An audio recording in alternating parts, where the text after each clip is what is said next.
Okay, magandang buhay mga master.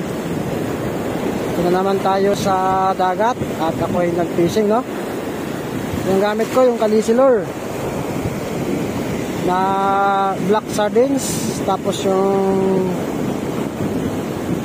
rod ko ay kapong 762. Yan po, na Pinta series.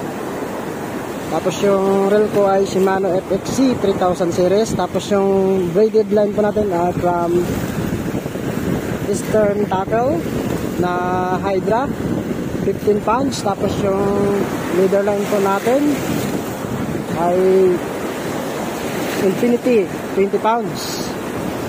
Yun, lalakas na ng alon, yun, no, mga master. Tapos yung huli po natin ngayon ay dalawang checkered snapper at saka isang kanuping na mamaw. Yan, mga master.